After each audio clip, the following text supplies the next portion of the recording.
Happy 4th of July to everybody in the United States. Happy Wednesday or Thursday to everybody else. Thank you for joining me. Happy 4th to everybody, says Lee Gill. Jackie Black. Happy 4th of July, Cam, from Cajun Country. Ooh, what part of Cajun Country are you in? I was all over Cajun Country. Well, but in 2000, end of 2005, 2006. All over. All over. Happy 4th of July from Cumming, Georgia. Very nice. Let's go. Yay. Happy 4th of July, Randy. Currently watching you through my TV using my new Fozzy Audio BT20A and loving it. Speaking of Fozzy Audio, today's live stream is brought to you by Fozzy Audio and I don't have the Weem Pro. And Weem. I don't know if the Pro. Anyway, Weem has a beta update to make the Pro, the Weem Pro, Rune ready.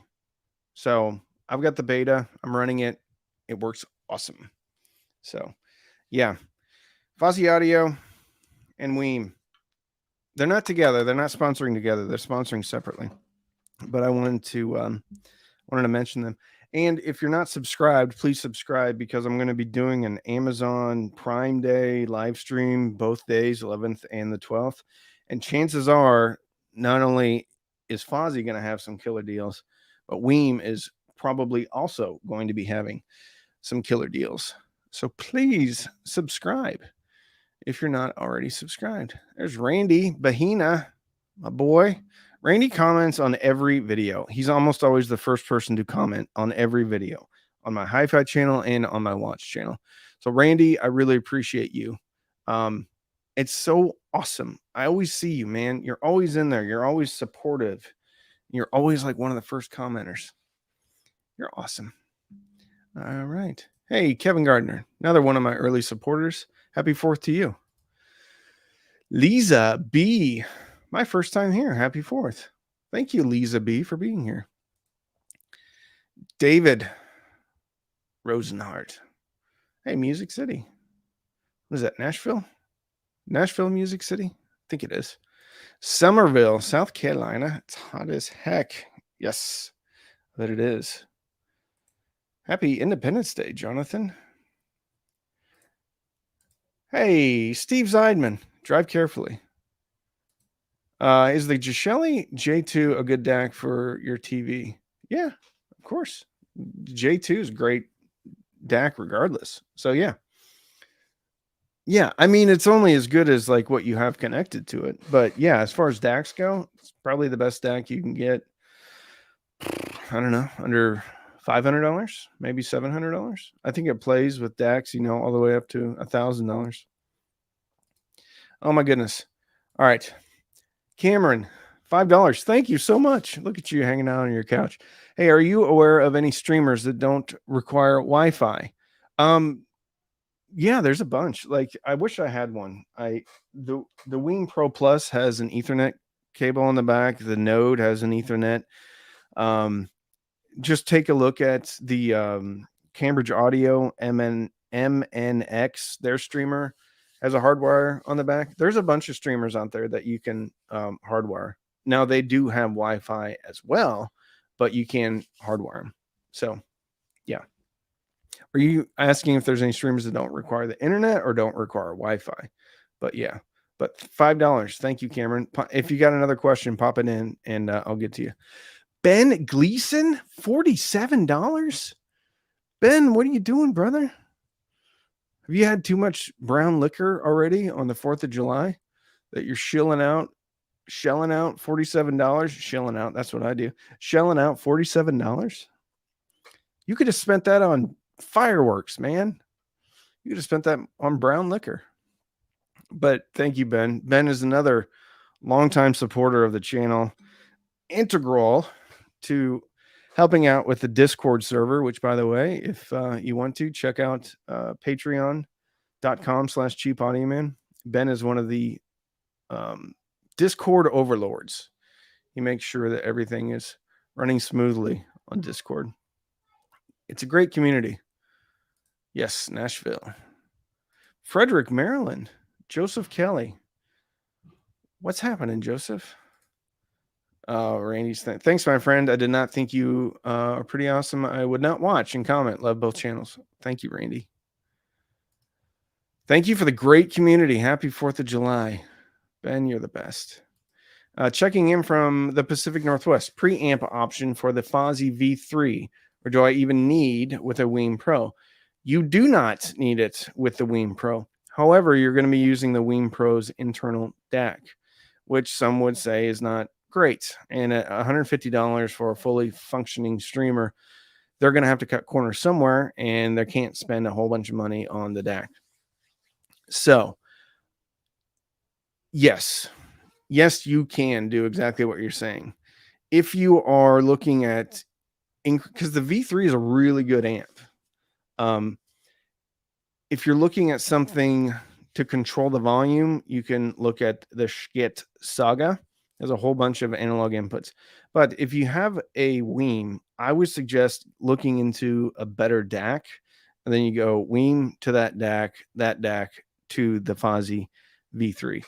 And with the DAC, you can probably get one with a remote control. Then you can control volume that way. It's probably the way that I would do it. If you have analog inputs that you need, then I would probably go with the Schit Saga, which is $300. Yeah. You could also look at the Schit Sin, which is $400. Has a USB. It does have an optical input. So you get optical out of the Weem into that as well. We got a whole bunch of super chats coming in. Intel Wild, $5. I finally did the microphone setup on my Denon receiver, and it made a big difference. Nice. Yeah, they have that in there for a reason. That's a major feature of these home theater receivers is the automatic room correction. So, yeah. Now, what I do is I usually tweak it a little bit. So I'll get it done, and then I'll have the crossover points and stuff like that. I leave the distances alone because generally speaking, they do a good job with the distances. But some of the, if it's a baked in EQ, I almost always change it just a little bit. And I almost always change the crossover points. But yeah, you're going to probably get a really nice outcome. Great starting point using the internal room correction. Cameron, sorry, more specific. Yes, my listening room is in my warehouse with no internet access. Looking to stream to preamp without having to get up. Okay. Thanks. So, no internet access. You're probably going to have to load up a big hard drive or a thumb drive with something. And then there's actually a Duke audio product out there that you can hook that up to. And then you can, you're not really streaming. I mean, you're just listening to digital music. So probably what you're looking for is like a digital music player. There are some DACs out there that have a USB connect. There's some amps out there that have a USB connection. And I actually made fun of them, but in your case, it would actually be perfect for you. So there's the SMSL A300, I believe. Oh, no, it's the SMSL A0200.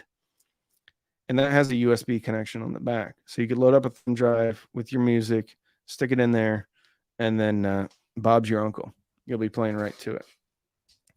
So what you probably need is either a DAC that has a USB input or an amp that has a USB input. And that'll work for that use case scenario. But you're going to have to own all the music on digital. You're not going to be able to stream. Although, if you have Amazon Music or Tidal, you could download a bunch of your playlists in offline mode, and then you could AirPlay to no, because you need internet to AirPlay. You could Bluetooth that way. You could do it that way with no internet access. Or you could just use the internet access off your phone and then Bluetooth something. You're going to be limited to Bluetooth though, unless you're using a hard drive connected to something. All right.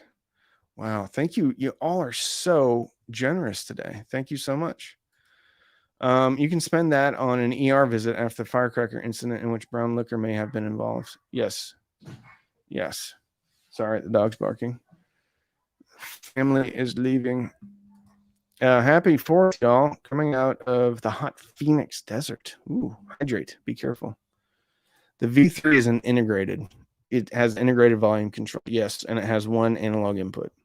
I love how people, like, I'm not picking on you here, but people get really upset about like the nomenclature and naming of certain things. Like if I say something's an amplifier, they're like, no, it's not, it's an integrated amplifier. And then if I say this is an integrated amplifier because it integrates the preamps, even though it's only one analog input and volume control, people are like, no, that's not the case. So people get really upset about labels. Why do we have to put labels on everything? Formerly D, Dr. C. If you're the Dr. C I'm thinking of, what is up, brother? I hope you're having a great time, a great day. A great day. Shout out to my fellow veterans on the most American days. What's happening to you? Thank you. I think you are the one that works at the VA. Thank you for your help. Hey, Bob Burns, $4.99 super sticker. Bob's doing some woodwork. Very cool. My goodness, $6. Two Mad Amin Adam 2. I think the i-Fi 5-volt wall adapter and the ATH optical decoupler upgrades on my Weem Pro and DAC were worthy. Love the Weem over the problematic Zen. Yes, agree wholeheartedly. And I do have the 5-volt i-Fi, and I tested it early on in the channel. I tested that out. I could hear a slight difference. Whether or not that difference is better or worse, I don't know, but I could hear a difference. And I think it's $50 for that. So yeah, now the super chats are rolling in. John Howard, 1999. Thanks for what you do. Redid my 5.1.2 system with Emotiva T2 Plus, C2 Plus are amazing. I agree. Based most upon your reviews, could not be happier. I also set up a Weem Mini and Fozzy amp on my porch. It's great. Wow. It sounds like you have an awesome system. I'm getting ready to wire my porch for some Emotiva outdoor speakers. And I may do that today. Although, I don't know. I know I've got to take the girls to the pool. So hopefully I'll have some time. And it's starting to get hot out there. But anyway, yeah, I'm going to put some type of like little Class D amplifier out there with a Weem and then hook up a DAC to it. So I'm going to hook the TV up. So I'll be running like, I'm actually thinking about putting a subwoofer out there too. 2.1 system out there. It'll be fun. Dr. C still quietly supporting the cause. Man, Dr. C, another, I don't want to give away your anonymity, another early supporter of the channel. And I mean early. When I was on my back porch, I was just talking about, didn't know how to run a camera, didn't know how to edit. And some people will say that I still don't know how to run a camera or edit, which is a fair criticism. Anyway, he supported the channel early on. I mean, from the beginning. And I love seeing you here, man. It is just incredible to see you here. And I hope you have a wonderful 4th of July. You have to let me know if you got anything new in there, like new turntables or anything. You all are so generous. Cameron, $10, man. Last one. Currently, Emotiva Pre and Basics A2 is their top 2-channel worth the upgrade over my A2. Or wait and go. They're dual monos for 3K. Thanks. I would just wait and go to the differential monoblocks because there may be something coming out soon. Maybe, just maybe. In that 2-channel area. That's what I would do. The XPA Gen 2 is better. But when I was doing blind testing of the A1 monoblocks versus the A2 or the XPA Gen 2, I couldn't consistently pick them out from each other. I know the A2 is not the A1, but I think you're going to see a lot more of an improvement going from the A2 to the DR1s than you will going from the A2 to the XPA Gen 2. Now, with that said, to get the most out of the DR1s, you do need a differential source, whether that be something like the RMC 1L or anyway. I'm going to keep my mouth shut. That's what I would do. Thank you, Cameron. That's a long way. I don't know if that was worth $25 or $20, but thank you. I appreciate the support. Franco, 316. $6.99 Canadian. Thank you. Best way to connect to a car head unit with USB aux to take advantage of Apple lossless. Okay, so most head units will have a USB or auxiliary inputs. If you're in a newer car, there should be a USB input somewhere. With that said, unless you are parked somewhere, any type of lossless or high-res music is going to be unimportant. And the reason I say that is even driving around at 35 or 40 miles per hour, unless you're in some type of really high-end luxury car, you're going to have 40 to 70 dB of road noise. Now, in a house without your AC going on, usually you have background noise of around 30 dB. That's with no fans, no AC, no nothing. And it is hard enough to get a signal, because if you think about it, your signal to noise ratio is going to be what your stereo is compared to what the noise floor is. So when you're in a car, your noise floor is so high that it's going to be very difficult to hear any type of improvements upon MP3 to high res or anything like that. So my comment on that is, do not worry about lossless music in a vehicle setting. You're just not going to be able to hear a difference because of the noise floor. However, you should have a way to connect USB to your car already or through a head unit. Just ordered the T9 Pro and HD P6 passives from Audio Engine for home office. Weem Pro is there and possible turntable. Took a while to decide between the Audio Engine and Emotiva. I don't think I've reviewed anything from Audio Engine, which I've heard great things about. So yeah. Woot, got 3 Fozzy V3s to replace my Rotel RB985. I traded 100 watts idle power for, is it 2500? 2.5 watts? 100 watts idle power for 2.5 watts. I gotcha. Okay. So your Rotel was sucking up 100 watts idle. I gotcha. Yeah. I want to get one of those things so I can start testing out like how much power stuff is pulling under idle. Hey, Randy, any chance of reviewing Magnapan LRS speakers? Probably not. I don't think he sends things out. And I do think there's a pair somewhere here in town that I've talked to somebody about, but it's the first gen. It's not the LRS Plus. So, probably not. I would love to. People rave about them. So I'd absolutely love to, but, they're not going to come from them. The only way that I'm going to get them is either I'm going to have to borrow them or I'm going to have to buy them. And I would buy them if they were easy to ship, so I could probably sell them. But I think, I don't think you want to be shipping around Magnapans, more than like two or three times. Ken A makes me think of Kid A from Radiohead. Just cause happy 4th from Phoenix. Travis, I'm on a live stream. Yes, literally right now I'm on a live stream. So Okay. Travis says hello, everybody. All right. I'll talk to you later.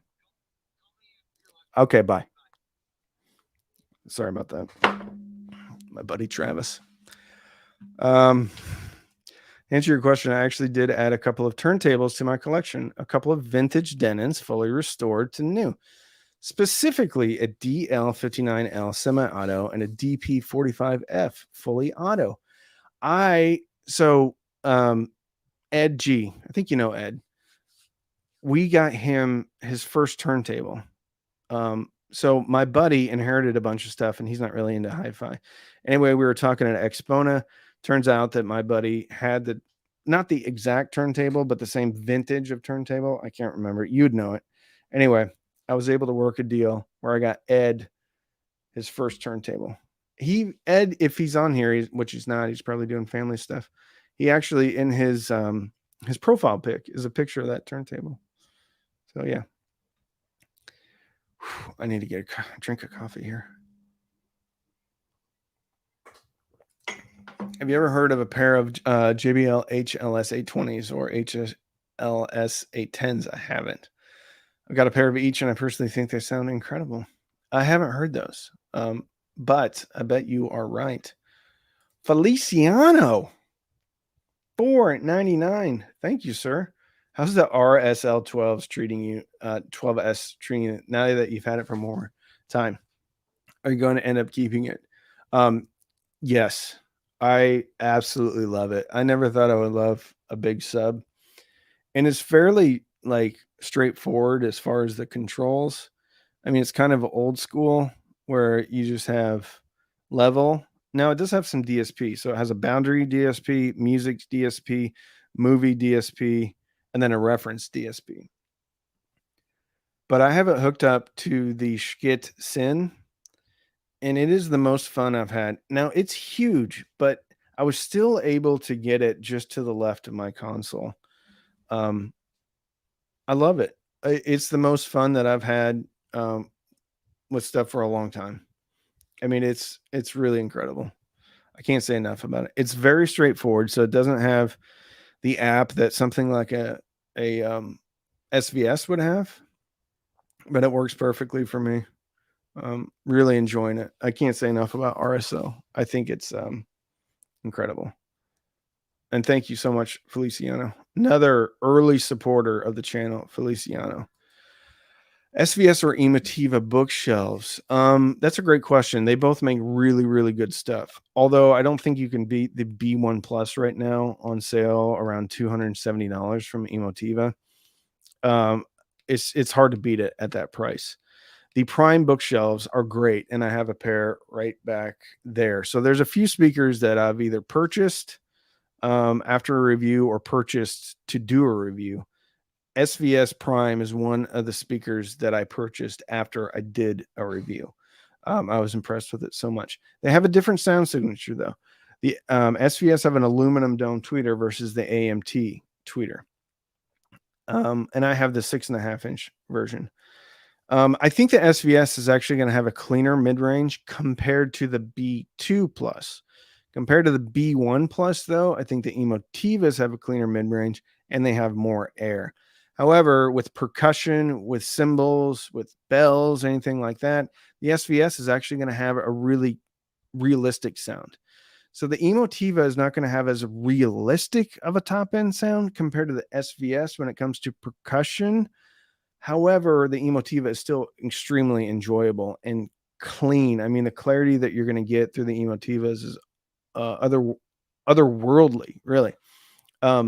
And you're going to hear a lot of air, a lot of breath sounds, a lot of things that you won't hear on the SVS. They both are great, though, and I don't think you can go wrong with either one. I know Simon Hackshaw, who just gave me a super chat down here, he has the SVS Ultras and absolutely loves them, and that is a great speaker. Ultra is incredible speaker. I think the value play here, though, is Emotiva, B1 Plus or the B2 Plus, T1 Plus, T2 Plus, anything like that. Both great speakers. Thoughts on old Klipsch Heresy speakers experiences? I've only heard the most recent Heresy. I think people love those speakers. I think if you do get a pair, probably want to rework the crossover in it. Just make sure that there's no like rot in the enclosure, because I think at that time they were made out of like particle board. So, but I know people love them. Probably not the sound signature for me, and it's a little bit big um, for me. But I think if you can get a good pair at a decent price, you're definitely not going to have to worry about reselling them if you ever get tired of them, because people will line up to buy those from you. Um, but I don't have any experience. I think Feliciano actually has some. I think some of my patrons have. We were reworked some old Heresy speakers. Yeah. Simon Hackshaw, my brother. Happy Independence Day, sir. Didn't expect to have the treat of you online today. Many thanks. Have a great day. Simon, thank you. I really appreciate you being here. I didn't know. I was thinking about doing a live stream. I was thinking about releasing a video today, but I was like, it's a really good product. And I didn't and I'm not saying I would waste it, but I didn't want to post it on a day if people were at the lake or at the pool or doing a cookout. So I thought, I haven't done a live stream in a while. I'll just hop on and do a live stream today. And it's very well attended. There's 233 people in here. So yeah, I appreciate you being here, man. Thank you so much. I hope you're enjoying staying cool today. I don't think I've ever gotten this many super chats in 26 minutes, 27 minutes. V3 pre-out doesn't control volume, not for 2.1 system setup. I didn't know that. I thought it did. I thought I tested it. Like what I do is and you're not supposed to do this. What I do is I plug in a set of headphones, and then I turn it up and down to see if it changes volume. I thought it did do that. It's strange that they would not have it control volume. I mean, what's the point of it? I guess if you're like daisy chaining two of them to do like a 4, I guess, but I don't know. Do you have one? Have you tried it? It stinks. I have 79 heresies. Upgraded crossovers from Kreitz and love them. Very good. And Mind Zoid, thank you so much for the $2. I really appreciate it. I'm sorry that I didn't mention that. Daughter number 2 found a ton of classic vinyl in a garage sale. Need a decent college student compatible turntable, meaning ease of use. Cheap-ish, but not total crap. Gave her my Sony SSCS5s already. Look at Fluence. It has an auto stop feature, tone arm lever. Also look at Audio Technica. I think they have some great entry-level turntables. I don't know if they're fully automatic or not. I'm sure they're not fully automatic, but I don't know if they have like an auto stop or anything like that. That's what I would do. Fluence RT80, RT81. Maybe just wait. Maybe a couple of weeks. Maybe there's something new coming out. Maybe there's not though. Anyway, I would look at the 8081, something like that has a integrated phono preamp. Get her a little desktop amp, and then she'll be good with the Sonys. That's what I would do. Either Fluence. You could also look at U-Turn. U-Turn has no automation though, but those are all in the $200 area, and that's as low as I would go. I wouldn't go get a Crosley or anything. So it'd be Audio Technica, U-Turn, or Fluence. And if I had to list them, it would probably be Fluence, Audio Technica, U-Turn from an ease of use standpoint. Steve Zeidman, $9.99. You're the best. You guys are great. I cannot believe you. I thought you were driving today, man. You're going to wreck. You're going to pull your car right into an 18-wheeler. Be careful out there. Lou B, my boy from the UK, right? Lou, you're from the UK, I think, right? Hey, Randy, SSCS5s with your friends crossover as step 1 for jazz, vocals, and classical in a small room. Suggest a beginner system. Let's see. That speaker has a nominal impedance of 6 ohms, but if you do Neil's crossover, I think it lowers the nominal impedance to 4 ohms. You could look at the Yamaha AS301. I don't know what it costs over there. You could also look at Cambridge Audio AXA35. Even though it's lower wattage, it actually has high current. I would look at those two. Now, the Cambridge, I don't think has a DAC in it. I'm trying to think what else would be a good setup. Oh, Lou B's from San Francisco. I thought you were from the UK. Anyway, I look at the AS301. Would be a nice combo. You have variable loudness control. You have tone controls. You have optical inputs. You have a phono preamp. You have a very good remote control. Puts out 60 watts per channel. Very clean sounding amplifier. And with the Sonys, with the crossover upgrade, it's going to have plenty of clean bass. So it'll be a good combo. AS301. Yep. Richard Wagner, 240 plus and 75 likes. Hit the like button. Yes. Do what Richard says. Thank you, Richard. Thank you very much. Oh, Kevin, $5 for the 4th. Thank you. You don't need to be giving me anything, though, Kevin. Thanks for all you've done for all of us. Also, please do a vid on your TV audio hookup you are planning. Thanks. All the best. There's nothing special about it. It would be a short video. When I have the Schkit Sin on there, I just optical out of the TV into the Schkit Sin, go into the TV audio settings, put optical as the output, and then and then go into the deeper settings and put output in stereo. So that's all I do. Otherwise, it's an HDMI ARC, and then I set the output to ARC, and then I set HDMI ARC, and then I set the audio output to auto, and then that's it. That's all I do. And that would be going into a DAC or the Schkit Sin or something like that. Howdy from East Texas. What's up, Dave? I was just telling a story about I was outside of Longview when I used to work a regular job, checking on some wellheads, and saw a bunch of wild pigs out there on the pine trees. How come Body does reviews on JBL? Control 5, anyone? There's a lot of people that do reviews on JBL. I know New Record Day does. I know John Darko has done it. I know Andrew Robinson has done reviews on JBLs.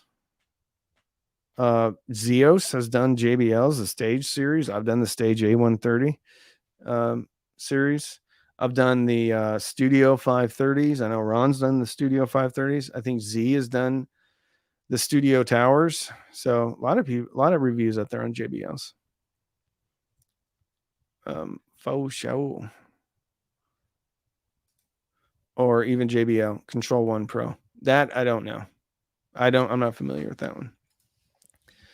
V3 with 48 volt Naima T2 E50 DAC Q Acoustics Concept 20 and Weem Mini. How seriously impressed. Wow, seriously impressed. Good call on this amp, Randy. Happy 4th. Thank you, Shawnee. Wow. Aima T2. I don't know that one. E50 DAC, great. Q Acoustics Concept 20, great. Weem Mini, great. I don't know the Aima T2 though.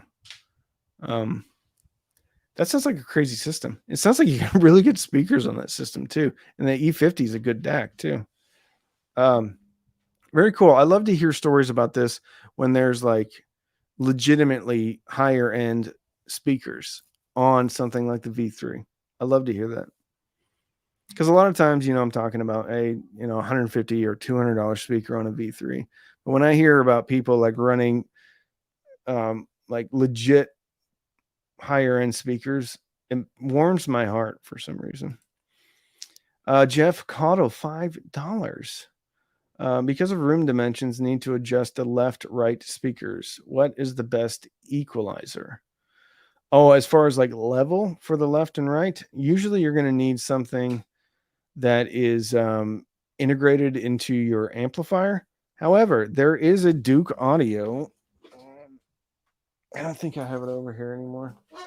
There is a Duke Audio EQ, which strangely has tubes in it, but it also has left-right level controls.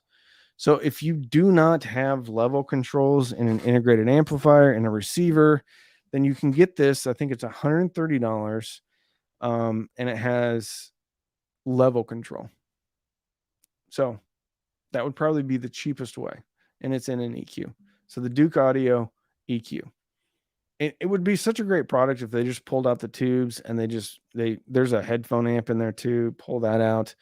Just have an EQ. It also has a volume control, which I wish they'd pull that out too. So just an EQ and left right level, and I think they have a winner. But it will work for that purpose, and it's probably the cheapest way to do it. The other thing that you can do is just pull one speaker towards you and push one speaker back. Yeah.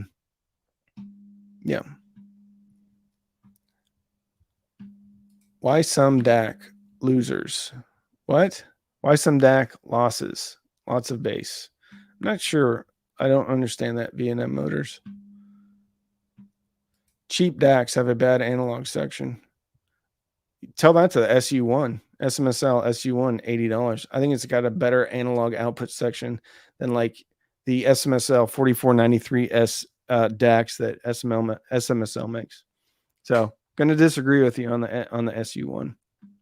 And I don't like all-encompassing statements. Cheap DACs have a bad analog section. That's an all-encompassing statement. And I think you can't have all-encompassing statements really about anything. So the SU1, terrific analog output section. And I would argue that because of the size, they had to rework the analog output section, and they got lucky with it. So I'm not saying that they did anything on purpose. I'm just saying it sounds a lot different than the other 4493S DACs from SMSL. And I think because they had to rework the analog output section, it does sound better. So I get your point about analog output sections, but I disagree with the overarching, completely all-encompassing statement that cheap DACs have a bad analog section. Not to mention, what do you clarify or what do you categorize a cheap DAC? Because cheap is relative, right? Is it less than $100? Is it less than $1,000? So anyway, don't agree with you, Scott Lowell. Have you heard the Ever Solo products? Yes, the Z8 I have. It's a great DAC. I love that DAC. And I've heard nothing but great things about Ever Solo products. Will you be going to M-Wave in KC? I am not sure what that is. So I'm going to say no. I'm not going to M-Wave in Kansas City. Rainy 4th up here outside Boston. Hey, Randy, wife wanted a clean setup. I snagged a Polk Magni FI2 for $140. I had fun setting that up this morning. That's awesome. That's always fun. I have to do some A/B testing today. So I need the kids. I'm going to take the kids to the pool, and hopefully they're going to calm down, and then I'm going to come back, and then I'm going to A/B an amp and shoot some B-roll. A T2 preamp tube bass mids treble. Oh, okay. Cool. You know what, the level of stuff that you have though, you may want to consider, like, I think that's probably the weak link in your system. Might want to consider replacing that with something. But it has bass mids and treble, so anyway, I love the system, the whole system. And if you like the T2, it works. I don't think I've ever reviewed that.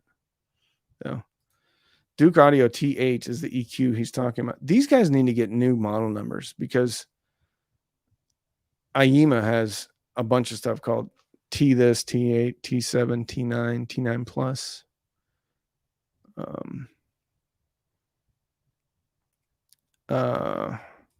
I could add May to DACs. Some certainly do. I could add May. I don't know what that means. Yeah, dude, I get it. Some cheap DACs suck. Some expensive DACs suck too, but to say all cheap DACs have bad analog output section is not an accurate statement. Some expensive DACs have crappy like a $500 SMSL with a 4493S sounds like crap too sometimes. So yeah. I've said this so many times.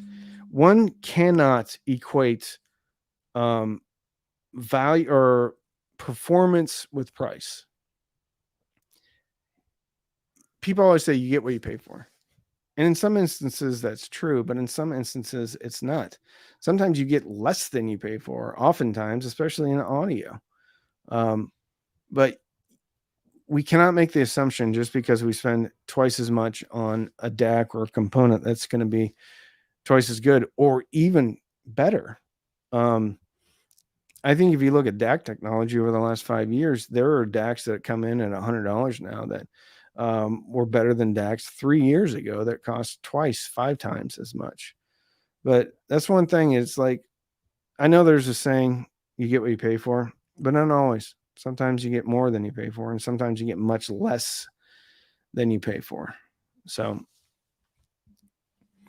that's why you gotta experience stuff. And I know that's not feasible for everybody, but that's where I come in. That's why I'm going to listen to is almost everything that I can, because there are gems that are out there, like the Fozziata V3, incredible amplifier. A07, incredible amplifier. But there's also like a cacophony of like stuff that sounded So actually the V3 I think is one of the better or best sounding amplifiers I've heard, and it's like $80. So yeah. Freedom. It's the United States of Analog, everybody. Mr. Bob Fonseca. Greetings from Colombia. Guillermo. Picking between ELAC BS41, Mica RB42, and the Numi BS5 and Silk for a TV Music 2.1 system in a small room. So they'll be near a wall. Any ideas? So the Silk and the BS41 and the Mica RB42, you're going to need some juice on those. The Numi BS5, I think, are 8 ohm, not as hard to drive as the other ones. But the Numi BS5 isn't going to have nearly as much bass as the other 3. So I like the BS41 out of those. And the Silk actually sound really good. The Silk are actually made better.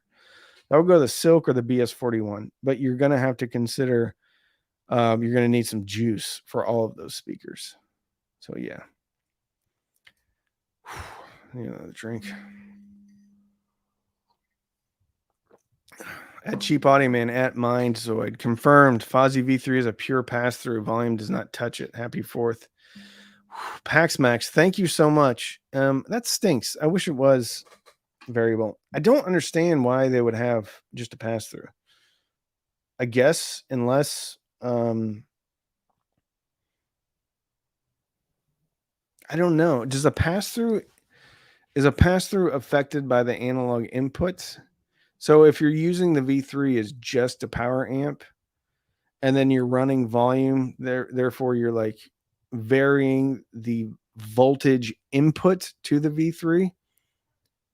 I'm wondering if that will vary the signal. I mean, it would have to, right? If it's just a pass through, because it's just passing through. Maybe that's why.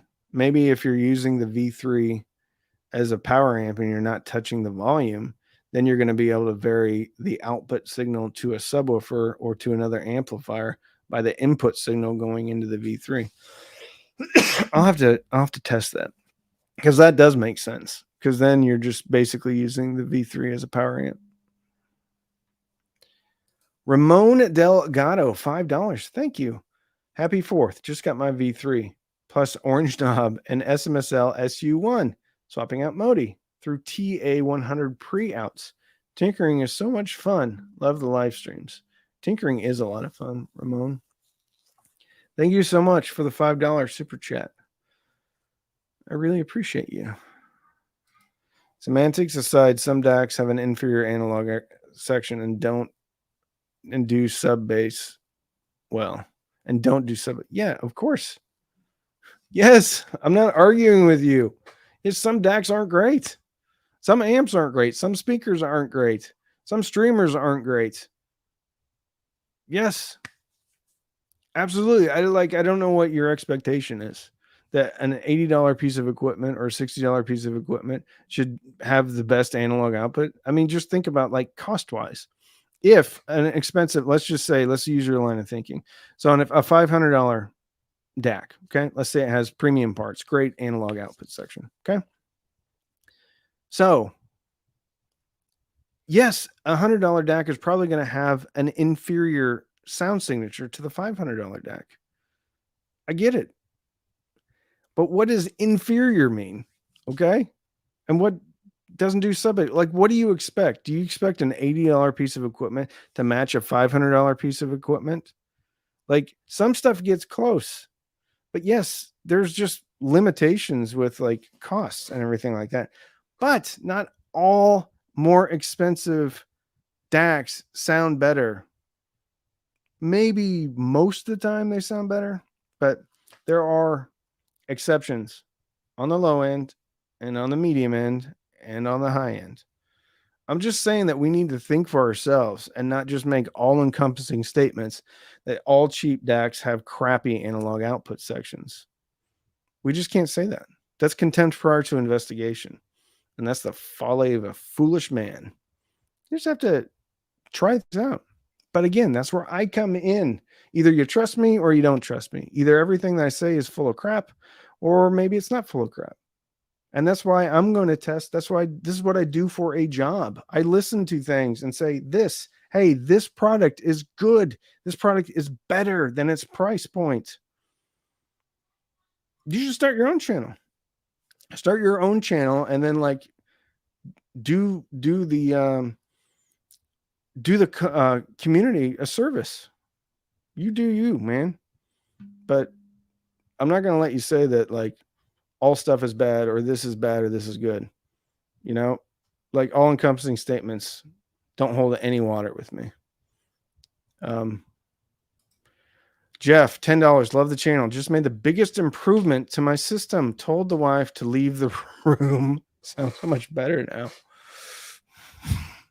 It strikes me as funny. Just made the biggest improvement to my system. Told the wife to leave the room. Yeah. Good luck to you, Jeff. And thank you so much for the $10. What's the best AVR and speaker for the money? Your opinion. Well, best AVR I think I've heard is probably the MR1 from Emotiva. Just sounds lights out. It's $2,000 though. I think if you're looking for something under $1,000, I would look at something from Marantz. I like the NR1711. Had some HDMI issues with it, but I think they've sorted those out. I think they sound great. Best speaker for the money, probably the T1 Plus from Emotiva right now, if you can get them. I think they're $500 for a pair of speakers. Absolutely stupid deal. Crazy deal. Crazy deal. David McNair, happy Independence Day to you.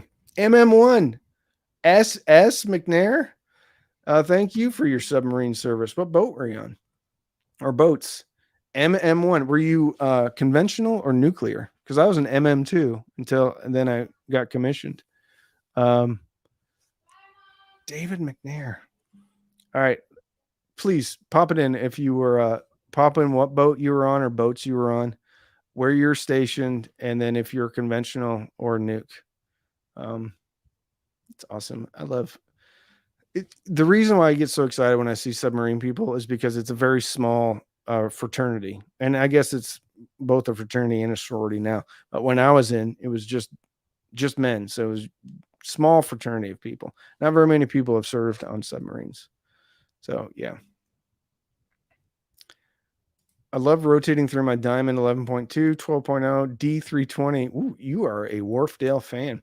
And SSCS5s. For me, the best $700 speakers are 4 different pairs and rotate and draw. Yeah, I agree with that. The best $500 speakers, $250 pairs of speakers that sound different.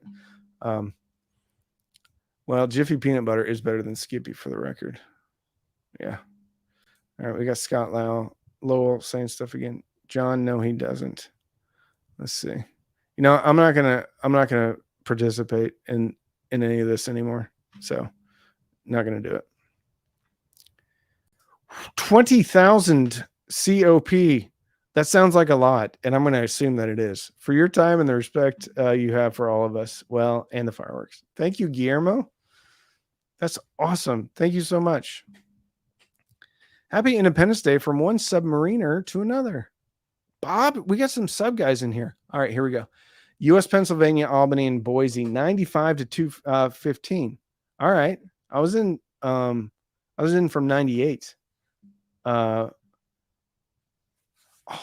Boise. Were you nuke or conventional?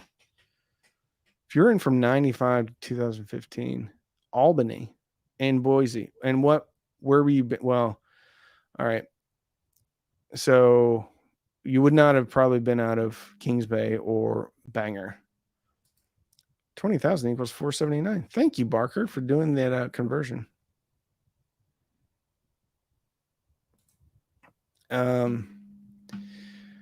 Does the term nuclear sub indicate it was nuclear powered or that it carried nuclear weapons? Nuclear powered. But some nuclear powered sub also carried nuclear weapons, like the SSBN. So ballistic missile submarines carried ballistic missiles. Whether or not they had nuclear warheads is classified. A shout out to MM1 SS from former EW2 SW. Got a bunch of Navy guys in here. Randy, what are you thinking for your outdoor sub? One of those ones you bury. Thinking of a 2.1 from a. No, I'm probably just going to use a sub that I've got laying around and try to weatherproof it somehow. So yeah. I'm not going to do anything crazy, and I'm not going to bury it. It's just on my back porch. Happy 4th, Scott Reisig, 1999. Thanks, Randy. Happy 4th. Happy 4th to you, Scott. Thank you so much. Bet you never left a rad badge on a reactor door to earn a little extra pay, LOL. No. Well, we had TLDs, so it wasn't like a badge. And then you'd have to get those TLDs read on a TLD reader, which I did. So like we never had a badge that like had anything. It was just a little capsule that you wore on your belt. And you put a voltage through it, and then it would emit light that was in proportion to the amount of radiation that was stored in it or that it had been exposed to. It's actually kind of cool. Little 2-prong little things. Looks like a little tiny light bulb. You put it into a thing, put some voltage through it. It would emit light. It would test how much light it was emitted, and then that's how much radiation you're exposed to. Now, if you're going into the reactor compartment, you had what was called an SIPD, or self-indicating pocket dosimetry. Now, those look like a little, I don't know, a little thing you'd look through, like a fat pen. So you'd look through it, and then there'd be a little thing. So from like 0 to 10 rem or millirem or whatever it was. And then depending upon how long you're in there, it would give you like a real-time indication of how much radiation. So when you went in the reactor compartment, you had to continue to check it. And once you hit a certain level, then you had to get out. SIPD. Self-indicating pocket dosimetry. TLD, thermoluminescent detector, if I remember my acronyms correctly. Outdoor speaker recommendations. I don't have many. I do have, I have some Emotivas. So that's what I have. And I'm going to put those out there. My goodness. Becker Boys, $5. Put my B&W 706 S3 speakers on stands last weekend after having them on a shelf. What a huge difference stands and positioning makes. Absolutely. I used to kind of make fun of that, but I do use isoacoustics, speaker isolation things underneath all my speakers if I don't have them on stands. It does make a difference. It cleans up the bottom end and the mid-range, I think, a lot. 1776, Ed Dents, coming to Dallas at the end of the week for my son's wedding. Anything you can do to keep it under 100 degrees is welcome. Bro, if I could control it, I would, but I can't. Hey, just so you know, speaking of Dallas, there's going to be a new Southwest audio show in Dallas next year. I think in March. So it's cool. It's going to be run by the same people that are running Pacific Audio Quest, Audio Fest, and then Capital Audio Fest, and then they're going to be doing one in Dallas. Very cool. Very cool. All right. I think I got all the super chats. Nope, I didn't. 10 and 10, $5. Greetings from Benbrook. Very much appreciate your content. Thank you. 10 and 10. I appreciate the super chat, my friend. OSD, Outdoor Speaker Depot. Yeah, OSD makes some good stuff. What is a good value stand I can get for large bookshelf speakers? So Monoprice makes some good ones. So if you go to Amazon, search out Monoprice. There's one.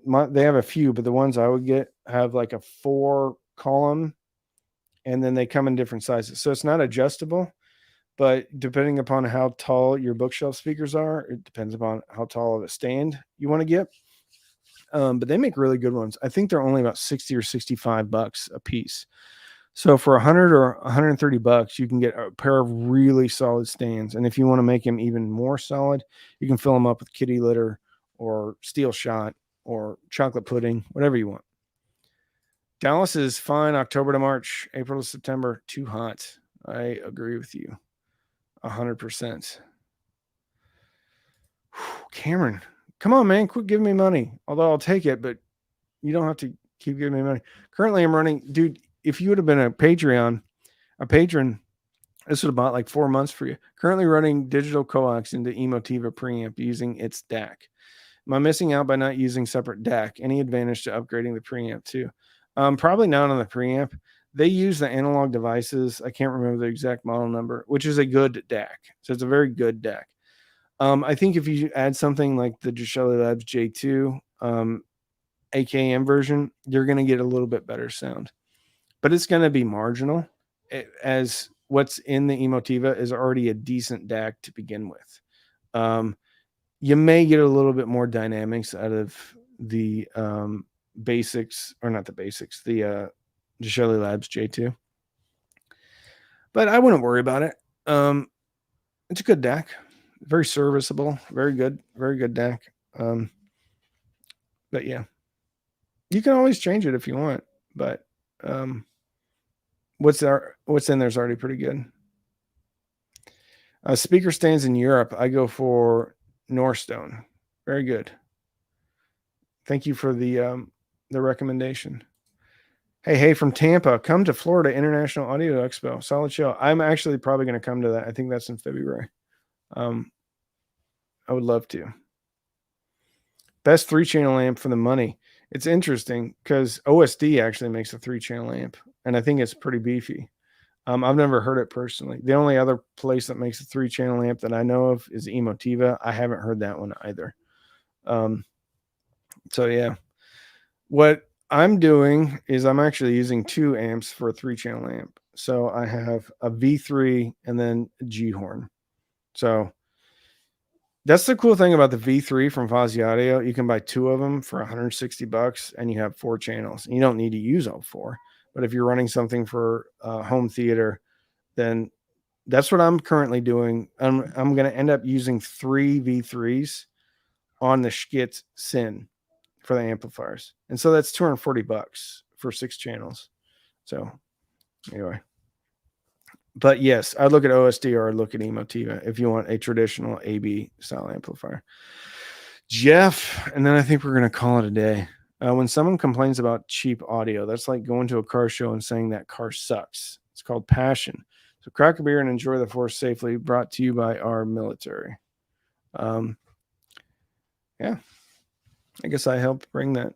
Although I didn't really, I just went out to see and turn valves. Yeah, Jeff, thank you so much for the $10.